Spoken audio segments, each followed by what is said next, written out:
viewers, I hope all of you are doing well. I am Honey Rachel. I teach Biotechnology in K.B.N college. In this session, let us try to learn something interesting. Before I start, I want you to observe these pictures. This one, rice, a cow, cotton, and chicken. They look normal, right? All of these. This looks quite different. But these, let me tell you, these are not normal. These are quite different from normal chicken. This chicken you see is a disease resistant chicken which is resistant to lot of number of fungal, bacterial and viral diseases. And this cotton is not a normal cotton at all. This cotton is pathogen resistant cotton which fights all sorts of pests and gives wonderful yield, I must say. And this cow, it has double the muscle of normal cow. And this rice is golden rice. It has vitamin A very rich in it. All these are quite unique, right? Do you know how all these are made? Yes, you guessed it right. All these are genetically engineered organisms. They have special genes in them. Now, the question is how these genetically engineered organisms are made. Shall we try to understand in this session what is genetic engineering, how genetically modified organisms like chicken, cotton and many more are made. Yes, let us understand what genetic engineering is first. Genetic engineering is nothing but inserting a desired or special gene into a specific crop so that we get in that crop the special characters. Like in golden rice, we have inserted a gene which helps in synthesizing vitamin A in the rice itself so that whenever we consume this golden rice, we get rich vitamin A. And all other GMOs have special characters because of a special genes which was once inserted into the crop or animal. We can derive genetically modified organisms of different kinds. We can get genetically modified plants, animals as we have seen earlier, and not only plants and animals, we can also get genetically modified microbes like genetically modified bacteria. The insulin that we take every day is actually produced from a genetically modified microbe. Let us understand more how the genetic engineering works, the process of genetic engineering. Shall we?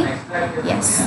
For genetic engineering, first we need to have the desired gene, a special gene, like in golden rice, the gene that can synthesize vitamin A. So we will take the cell which has that special gene or desired gene, and then we will lysis the cell. We will break down the cell, collect all the genome present in the cell, like you see here. This red color thing is the genome, the whole DNA of that particular cell. We will extract that using different cell lysis methods, physical, chemical methods of cell lysis, enzymatic as well. As we get the whole genome, we do not want whole genome. We want only one specific gene. For example, we want only vitamin A synthesizing gene. So what we'll do is we will cut the DNA into small fragments. How do we do that? We cut the DNA into small fragments using restriction enzymes. So remember restriction enzymes. These are wonderful molecular scissors. These are present in bacteria. So with the help of restriction enzymes, we cut the DNA. Yes, this DNA, isolated one, into many small fragments. After we get many small fragments, we will separate them because out of all of that cluster of genes, we want only one gene. So first we will isolate and then we will separate. As we separate, we use the technique electrophoresis, a gross gel electrophoresis, which is ideal for separating DNA molecules depending upon their size. Shorter length DNA will isolate first, will come first in the race of electrophoresis, and the longer fragment comes last. Like that, as we separate the DNA fragments depending on their length using electrophoresis, we get number of bands. Out of that, we will select the desired DNA depending upon the length of base pairs. And now voila, we have the desired DNA with desired length. As we have only one copy of desired DNA, what we'll do is we will multiply that into several copies. Which technique do we use for this is DNA amplification, PCR. After PCR or after DNA amplification, we get number of copies of DNA of desired origin. So with those number of copies, we can go further for the genetic engineering process. Now the first step of genetic engineering is complete, that is preparation of desired gene. Now we have number of copies of one particular desired gene. These are the copies. Now we can go for the second step, that is isolation of DNA vector. What is this DNA vector? It's a circular DNA strand, simple one with some genetic markers with a replication site, origin of replication. Usually vectors are plasmids. They are present in bacteria. And why do we need this vector? Is because as we want to insert the gene of interest, the desired gene, into the host cell, we need a vehicle to carry our desired gene. Yes, we of course need a vehicle. Why? Because if we insert the DNA directly into the cell might reject the DNA because it is foreign. It doesn't belong to the host cell. That's why we need a carrier which imitates like ohm of host cell and which transports as a vehicle, carefully, precisely delivers the desired gene into our host cell. And this circular round thing is plasmid, a vector, an example of DNA vector. Yes, usually we find these vectors, especially plasmids, in bacteria. In bacteria, they exist as extra chromosomal DNA. So what we need to do? We need to isolate that vector and attach our desired gene with that vector. For that, in the second step of our genetic engineering, what we do is we do cell lysis. We break the cell of bacteria, we isolate the vector, that is plasmid, and then we will cut it at restriction site. The same enzyme which we use to cut this DNA, desired DNA, we'll use the same enzyme to cut our vector, plasmid, and then we get the cleavage. In that cleavage, we would want to insert this gene and make it a recombinant DNA.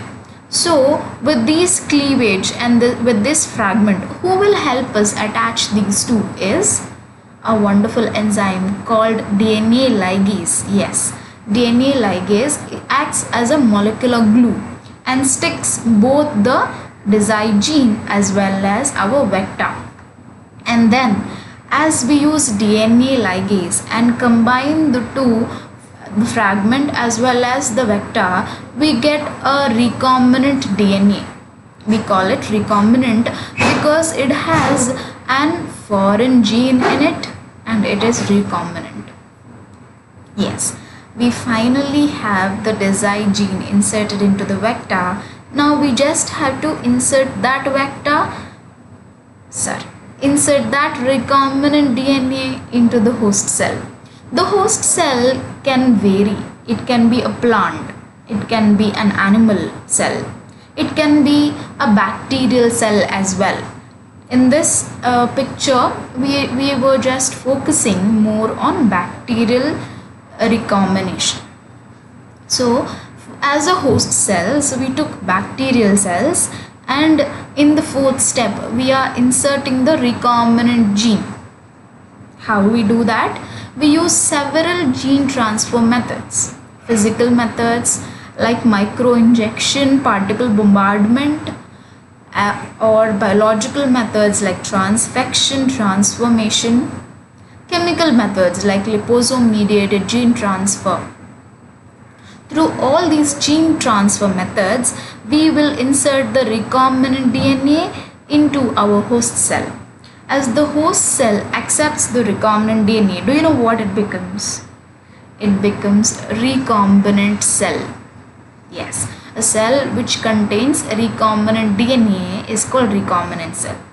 By that, we complete the fourth step, gene transfer. But how do we know whether all cells accepted the gene or not? Sometimes few cells doesn't accept the gene. Sometimes few cells accept the gene. So how do we separate the cells which accepted and which did not accept? We do a screening test. That is fifth step of the process, the selection of recombinant cells.